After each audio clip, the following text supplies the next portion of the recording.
Genesis 31. Jacob heard that Laban's sons were saying, "Jacob has taken everything our father owned and has gained all this wealth from what belongs to our father." And Jacob noticed that Laban's attitude towards him was not what it had been. Then the Lord said to Jacob, "Go back to the land of your fathers and to your relatives, and I will be with you." So Jacob sent to Rachel and Leah sent word to Rachel and Leah to come out to the fields where his flocks were. Then he said to him, Then he said to them, "I see that your father's attitude towards me is not what it was before, but the God of my father has been with me. You know that I've worked for your father with all my strength, yet your father has cheated me by exchanging my wages 7 times. However, God has not allowed him to harm me. If he said, 'The speckled ones will be your wages,' then all the flocks gave birth to speckled young. And if he said, 'The streaked ones will be your wages,' then all the flocks bore streaked young. So God has taken away your father's livestock and given them to me. In breeding season, I once had a dream in which I looked up and saw that the male goats mating with the flock were streaked, speckled, or spotted. An angel of the Lord said to me in the dream, 'Jacob.'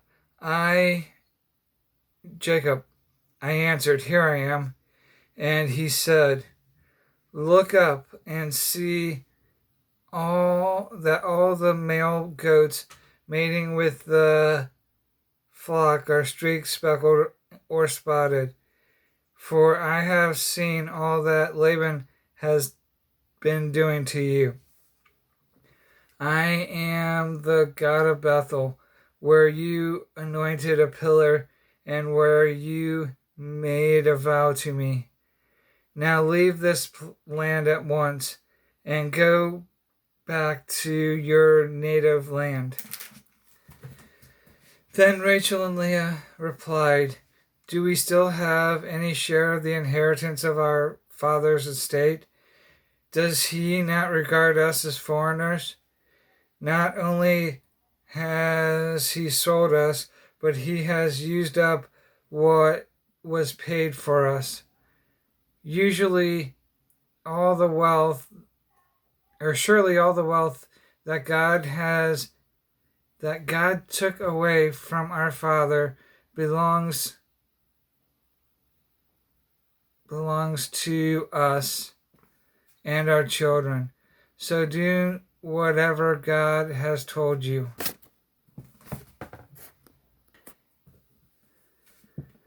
Then Jacob put his children and his wives on camels, and he drove all his livestock ahead of him, along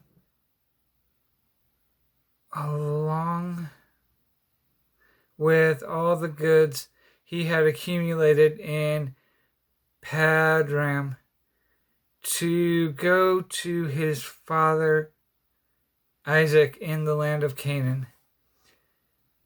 When Laban had gone to shear his sheep, Rachel stole her father's household gods. Moreover, Jacob deceived Laban the Aramean by not telling him he was running away. So he fled with all he had and crossed the river. He headed for the hill country of Gilead. On the third day, Laban was told that Jacob had left. Taking his relatives with him, he pursued Jacob for 7 days and caught up with him in the hill country of Gilead. Then God came to Laban the Aramean in a dream at night and said to him, Be careful not to say anything to Jacob, either good or bad. Jacob had pitched his tent in the hill country of Gilead when Laban overtook him, and Laban and his relatives camped there too. Then Laban said to Jacob, What have you done? You've deceived me, and you've carried off my daughters like captives in war. Why did you run off secretively and deceive me? Why didn't you tell me so I could send you away with joy and singing to the music of tambourines and harps? You didn't even let me kiss my grandchildren and my daughters goodbye. You have done a foolish thing.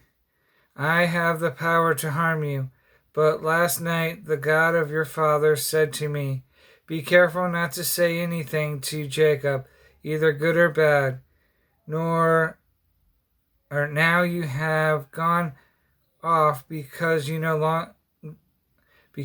longed to return to your father's house.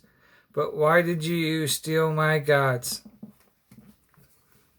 Jacob answered Laban, I was afraid because I thought you would take your daughters away from me by force. But if you find anyone who has your gods, he shall not live.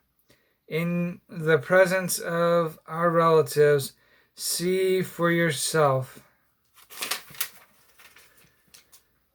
whether there is anything of yours here with me, and if so, take it. Now Jacob did not know that Rachel had stolen the gods.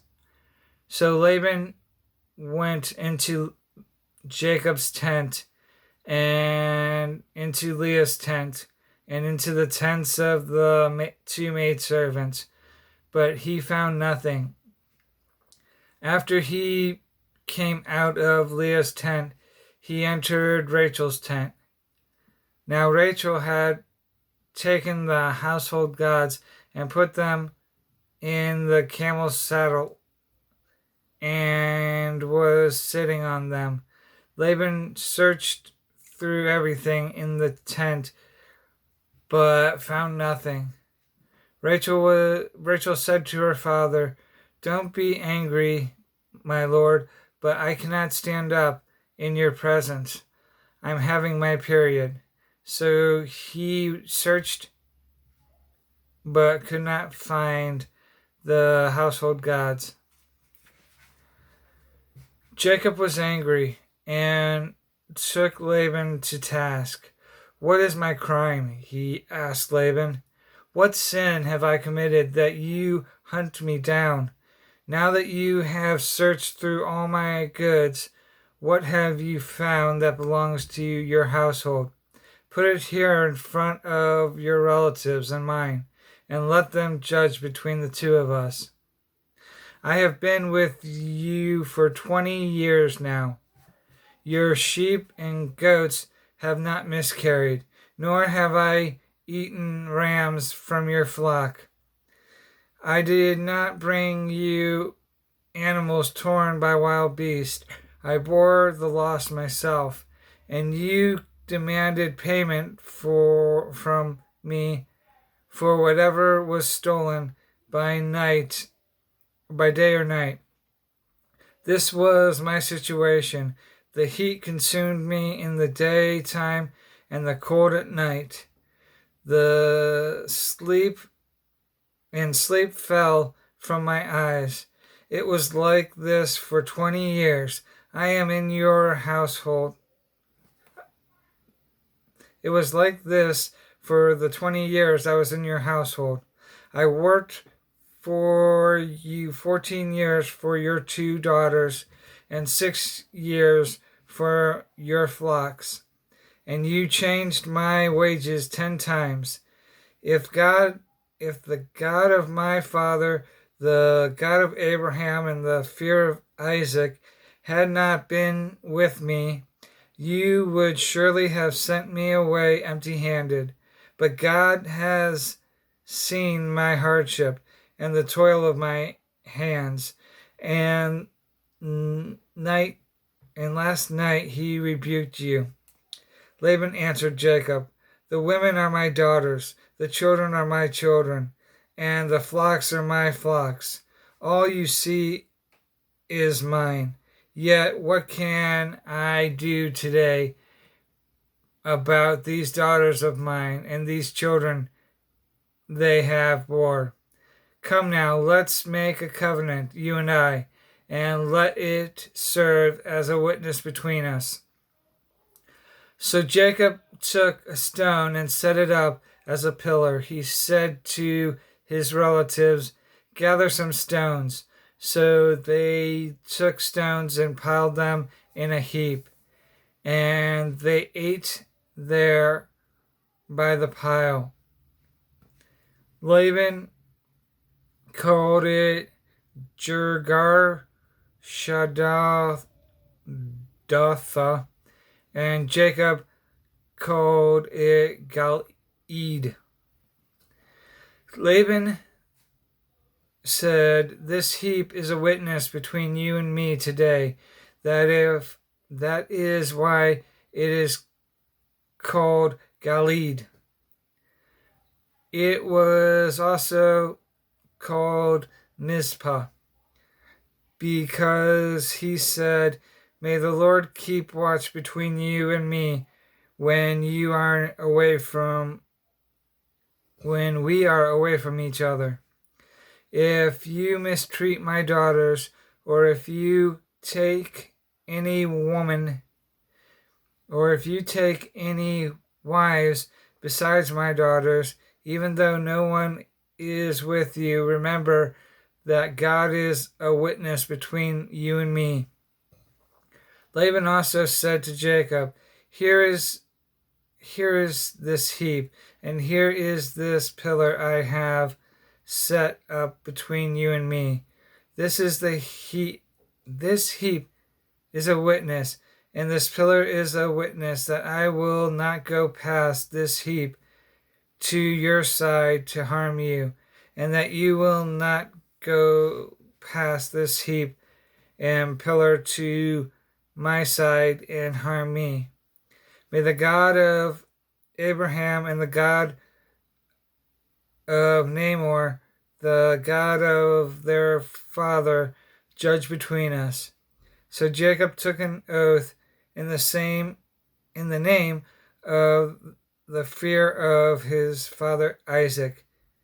He offered a sacrifice there in the hill country and invited his relatives to a meal. After they had eaten, they spent the night there. Early the next morning, Laban kissed his grandchildren and his daughters and blessed them. Then he left and returned home.